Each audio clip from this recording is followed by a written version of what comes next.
I use she, her pronouns, and today I'm here to talk to you about my trip across the United States with Bike and Build in the summer of 2022. A few of you mentioned they didn't remember the presentation that I did right when I got back, and it's been a few years, and it's the beginning of summer, so I thought I'd dust it off and bring it back to you. So Bike and Build was a nonprofit organization that ran cross-country bike trips to raise awareness for affordable housing cause. I found out about it when I was pretty young because my grandparents' church, Raytown Presbyterian, hosted a group of riders.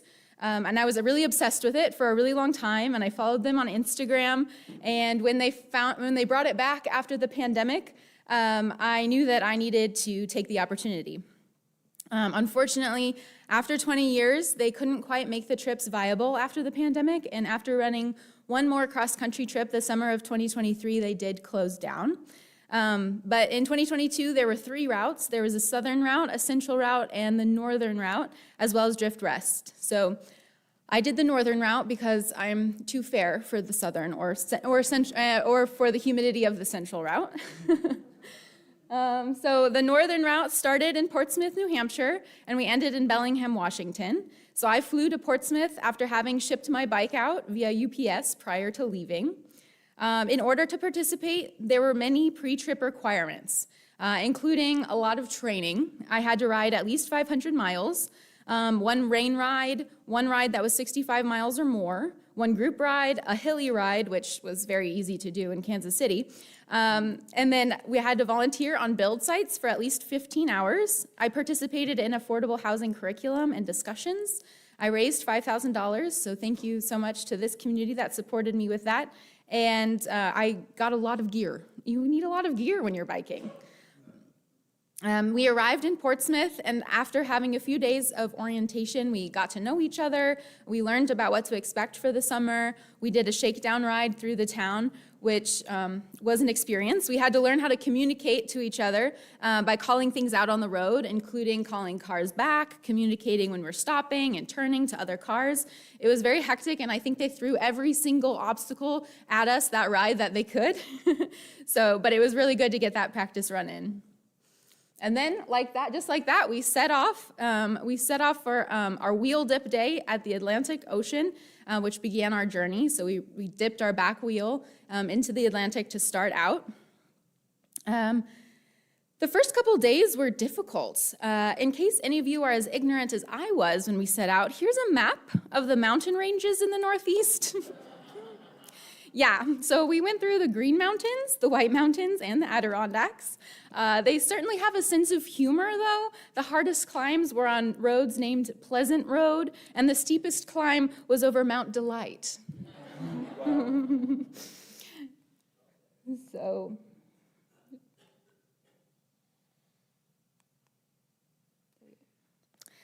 Once we made it through the mountains, we had our first Century Ride Day, which is a ride of 100 or more miles. Sarah and I had gotten to know each other well enough that we knew that our pace and demeanors would match well for our first challenge. Up to this point, the most miles I had ever ridden in a day was 74.7 miles, which was just 2 days before this. We pushed ourselves all day, getting to first lunch first, not getting lost like another group did, and we stopped for a cold treat at a gas station about 30 miles out, and we pushed through the super hot afternoon to cruise into the host with 102 miles complete. So, since we biked every day of the summer, we took safety very seriously. We rode in small groups, splitting up into a minimum of 2 people and a maximum of 5, so that cars could more easily pass our group. Each of us was required to wear a safety triangle, a little slap band on our ankle, and always have our front and rear flashing lights on. We also had a mirror, either on our helmet or on the handlebar, and we got really good at communicating by calling out road hazards and communicating when there was a car back or we needed to merge. There were 2 support vehicles that we could call at any time for any reason as well. And then part of my personal safety regimen was always wearing my sun sleeves every day, as I'm very fair and burn easily in the sun, and I succeeded in never getting a sunburn throughout the summer. We did ride in the rain, but we would stop and shelter when there was lightning. And honestly, we got really lucky with the weather. We only had to stop like twice for lightning. As drivers, the biggest things you can do to help keep the road safe for cyclists is to not drive distracted and make sure you always pass a cyclist with at least 3 feet of space. Even that, if that means you go a little bit slower for a little bit longer, just hang out behind them and then pass when you have that space. Or like this morning, if you heard, make sure that you give enough space before you're stopping with a cyclist. So I did get a little bump from a car this morning. And then our day in Rochester was an affordable housing day. So one of our leaders and a community member set this up for us. We started with a panel discussion and then toured the city by bike, learning about city routes, and ending with exploring an exhibit about redlining put together by local teens. City Roots is a community land trust in Rochester, and this idea was one of my favorites that we learned about that summer. A community land trust is a nonprofit corporation that holds land on behalf of a place-based community while serving as the long-term steward for affordable housing, community gardens, civic buildings, commercial spaces, and other assets on behalf of the community. They also help keep housing permanently affordable. Since they own the land the house sits on, the cost of the house isn't as high as typical market prices. City Roots works to establish and promote permanent affordability, development without displacement, and community wealth building in Rochester, New York. Next, we made it to Niagara Falls. It was the first big landmark that we biked to and the first time that I'd seen the falls. We did the walkway down around the falls, which was really fun. And even better was biking out of Niagara the next morning since there was no crowds, at 6 a.m. when we were rolling through, and we biked right past the falls with the sunrise making rainbows out of the mist. It was gorgeous. Biking this much every day calls for treats on the road. This is a picture of my all-time favorite on-the-road treat, a root beer float from an old-time drive-in called the White Turkey Drive-In. It came in a glass mug, and even this hungry cyclist couldn't finish the whole thing. Later in the summer, the favorite became slushies since the cold non-dairy agreed more with my stomach, but it's surprisingly hard to find a good slushie. So by this time, we made it down around Lake Erie. On the west side of Cleveland, we stayed with Avon Lake United Church of Christ. Typically, sleeping arrangements were on the floor of whoever was hosting us. So we stayed at many churches, but also a synagogue, community centers, town halls, schools, and even a ski lodge. In Avon Lake, though, it was one of the 2 times that we were hosted in congregations' homes. So this is Pearl and I with the kids of our wonderful host, Jen, who turned out to be the head of training for Mitchell's, the locally famous ice cream place. So she took us there, and we were treated like royalty, trying almost every single flavor and then getting a huge ice cream cone. So as part of our safety protocol, we had 2 riders designated to go last every day. They were called sweep. This helped the support vehicles know when they saw those riders that they were the last ones, and those riders could also help with anything that may go wrong, with a mechanical issue or help with a med kit that they carried. It's a bit of a chore for the riders since they have to wait for everyone to leave and they have to go last. So as a perk, Sweep designs a sweep challenge for the group to participate in. They started off, pretty mellow, like draw the best dog cartoon out of chalk. But, when we hit the Michigan border, they got a little weird. The challenge was to collect any roadkill as a sacrifice to Sweep. I had a plastic baggie, so I felt very confident that I could win this challenge. So all day I kept my eyes out for a good specimen, so there was no shortage of options. But I saw this squirrel that was still fairly fresh. I scooped it up and bagged it just as the lunch truck came by. Perfect, I'll stow it away. That request was denied due to health concerns. So I strapped it to my pack.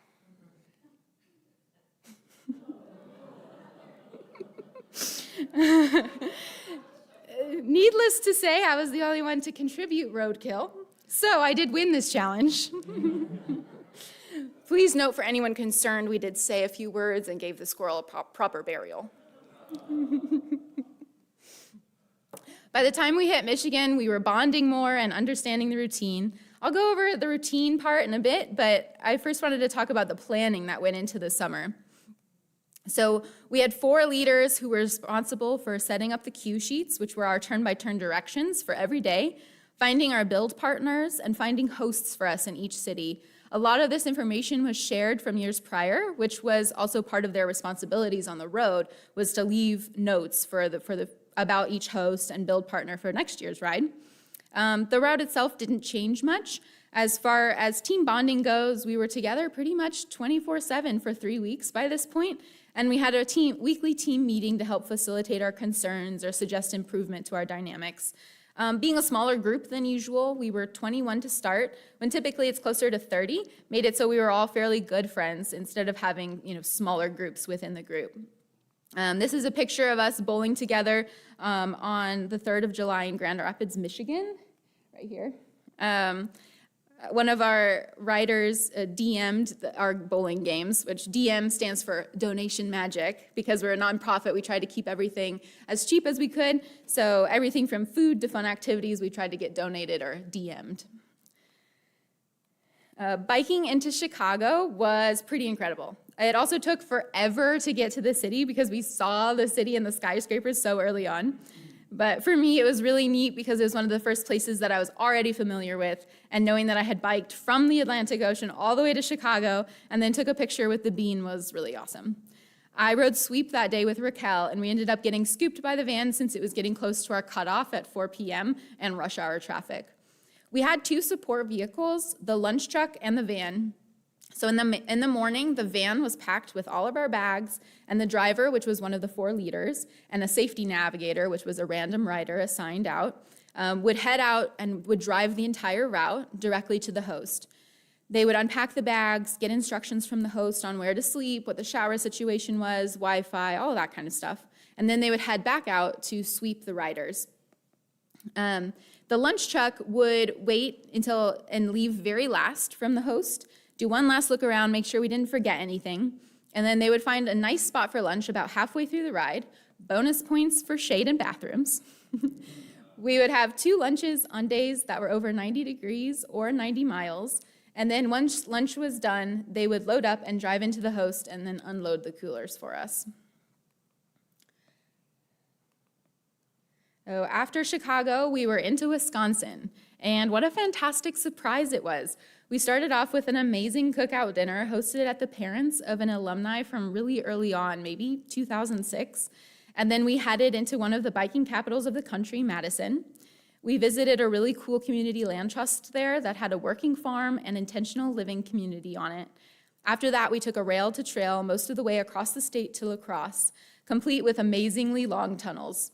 La Crosse is when my parents visited and participated in a build day with us. Look how cute they are and how much they love me. It was hot, hard work, and I was grateful that they got to join us for that day. In Duluth, we worked with Loaves and Fishes, a Catholic worker community. The Catholic worker movement was started by Dorothy Day and Peter Morin, and these communities remain committed to nonviolence, voluntary poverty, prayer, hospitality for the homeless, exiled, hungry, and forsaken. Catholic workers continue to protest injustice, war, racism, and violence of all forms. Loaves and Fishes was founded in 1989 and quickly became 3 homes that house those experiencing homelessness. They believe in the dignity and value of every person and our responsibility to care for one another. So one half of us helped with some renovations going on in one of their houses, while the other half helped with staining 2 porches as part of their program to assist low-income families upkeep their homes. I was really inspired by the work that Loaves and Fishes is doing and the community power that they're building in Duluth. So after Duluth, we made our way across the northern tier of Minnesota and got to see the headwaters of the Mississippi. This was really an amazing highlight for me because I was having a really tough mental day that morning. I cried, I got some hugs from my teammates, and turned my mood entirely around to enjoy wading in the waters that would eventually touch my home state. I even managed to make it all the way through the day after 73 miles turned into a 90-miler because of a highway closure. North Dakota was an interesting place, and I loved seeing Teddy Roosevelt National Park, but I won't necessarily be rushing back. We said goodbye to 2 teammates in Fargo, Sarah, who had school starting, Lindsay, who had just finished AmeriCorps and went straight into Bike and Build and needed some time to recuperate. And in the first week, Ernie broke his collarbone in New York and had to go home, And then Liz also left in Bismarck, so by the time we crossed into Montana, we had 17 of us left. As we got into the West, fewer cues each day meant that sweep challenges increased in creativity and participation. This example is a challenge designed by me, the Tableau Challenge. So this is a series of pictures depicting some sort of storyline.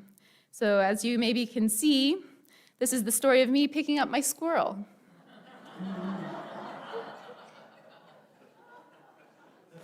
Yep, so found the squirrel, bagged it, carried it on my back,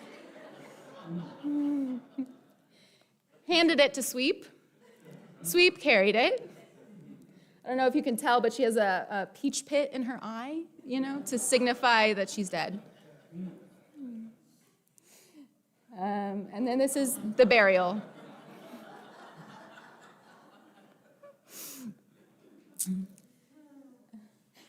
And see if you can guess which movie this might be. Titanic, yeah.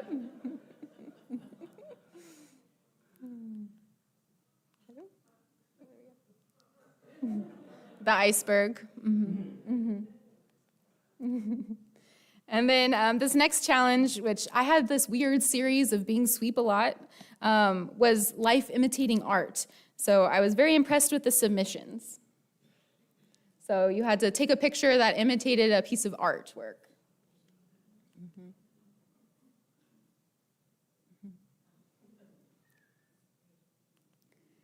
This one's particularly funny as we have girl with a pearl earring and pearl with a girl earring.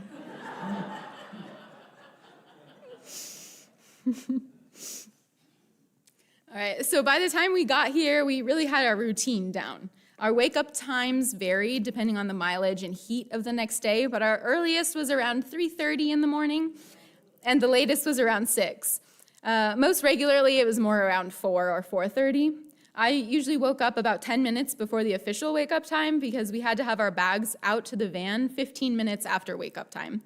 Then breakfast would usually be about 30 minutes past wake up, giving us time to do our chores in between. So we had 5 groups of chores to begin with. We had cargo crew who packed the van, which was eliminated when we went down to 17 people. We had breakfast crew / laundry crew, so they would set out breakfast and then pack it away, and then they would also take the laundry to the laundromat, which was on the schedule approximately every 3 days. Overnight crew would clean the host and write a thank you note. Dinner crew would be the one to help the host prepare dinner or cook from our stores of food, which was like Bike and Build chili, and give a presentation if the host asked for one. And finally, the most dreaded of chores, the cooler crew. Once our breakfast was eaten, chores done, bikes out of the host, we would have our route meeting. We would go over how many miles we were riding. One of us would present town facts about population and the housing landscape. We would get our sweep challenge and usually do some sort of cheer. And then we rolled out in our groups of 2 to 4 people about 5 minutes apart for safety. We would stop for snacks, bathroom breaks as needed, and then have a longer stop for lunch wherever the truck found a spot. We had to be off the road by 4 p.m., and most of the time we made it in by bike to the host. We would set up our sleeping spots, find the showers, or wait for shower shuttles, and take naps while the dinner crew helped. Dinner was usually around 6, and we would eat, give our presentation, and most of the time we would go to bed pretty much straight after that. Towards the end, I did join some of the others in our reading aloud group, which we did before bed. The next day, we would do it all over again. On build days, we got to sleep in, usually around 6:30 or 7, and report to the build site. We worked for most of the day and then went back for showers and dinner at the host. So we had 1 day off throughout the summer while we were in Glacier National Park. So we arrived early and spent the day of arrival hiking in Mini Glacier. And then on our day off, I decided to go with the truck because it was getting shuttled across the park to the other side so that more people would be able to ride going to the Sun Road the next day. 2 of our riders, Nina and Kelly, did pedal the road on their day off since they would be the ones driving the van across when the rest of us rode the road. It was awesome to have a sneak peek of the route before we rode it. Crossing the Rockies had intimidated me all summer, but by the time we made it across, I was just pure excitement for the following day. And we were also able to attend a ranger walk while we were there, so I got to complete my junior ranger badge. which is what I'm holding. So then we had Going to the Sun Road. It was so impressive, and the first pass that we had climbed. It was challenging but not horrible, and we all made really good time to the top. Everyone waited for us to gather, so we got a group shot at Logan's Pass, and then we had the chilly and fast ride down the winding side of the mountain. We had to be off the road by 11 a.m. because they had road work going on and bicyclists had restrictions. So we didn't get to stop quite as many times as I would have liked, but we still got some awesome views and pure beauty, all with the power of our pedals. Glacier was a highlight that we looked forward to all summer, and it definitely did not disappoint. Out into the west, we had Big Skies and camping. We had Bike and Build prom. Everyone was assigned someone at random and had to ask their date to prom, which was jungle themed. And then this picture was for a sweep challenge titled Awkward Family Photo, but it turned out to be one of my favorites. And then the Idaho state sign was probably like the third or fourth state that didn't have a sign at the border. So we chalked one right there. I found it on the map. When we hit Washington, we climbed a pass per day, and it started with the hardest one. Luckily, we had a warning, which really helped me mentally prepare. It was a 102-mile day in which we climbed 6,946 feet, and 4,000 of those feet was up to Sherman Pass, which started at mile 70 of the day. It was definitely the hardest ride, hands down, but it felt amazing to make it to the top. I don't know if anyone remembers the Ice Cream Social of 2022, but that was the day that I was climbing Sherman Pass, and my mom was watching our progress as we went up the mountain. So if you were one of those ones cheering me on, thank you, I felt it. The next day after camping, we had another pass to climb. But luckily, it was at the beginning of the day when our legs and minds were fresh. Wakanda Pass into Omak, where we built with the Okanagan County Long-Term Recovery Program, working on 2 houses that are being rebuilt from being destroyed in wildfires. And then the next day, we climbed Loop Loop Pass and then cruised down the other side to stop at Sherry's Sweet Shop in a touristy town outside the Cascades. And then the next day was the last pass, Washington Pass, which was the second biggest one we did, but turned out to be just the best day ever. Seeing the road below that we pedaled up and feeling the end and the accomplishment of the summer, and then riding down the other side of the mountain surrounded by the epic beauty of the Cascades was amazing. Yeah, so this is the road that we pedaled up. You can see, yeah. Okay.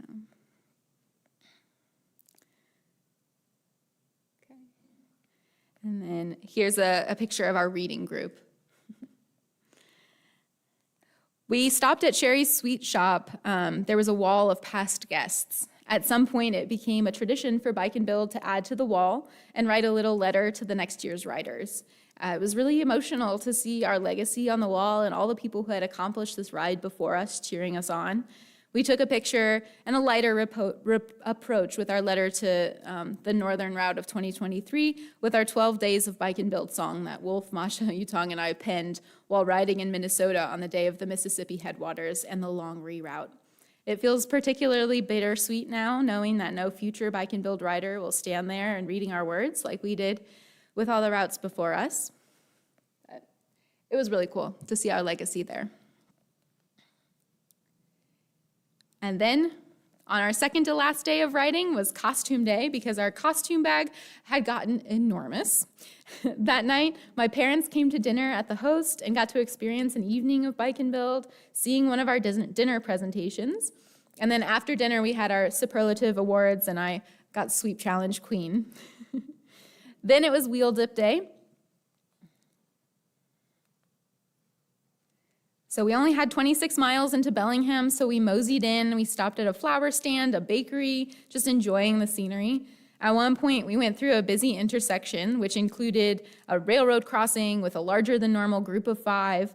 We communicated like a well-oiled machine, getting through the intersection with no issue and feeling really safe. It was really something that stuck out to me because it was such a stark comparison to the mess that we were trying to call out everything to each other during our orientation ride.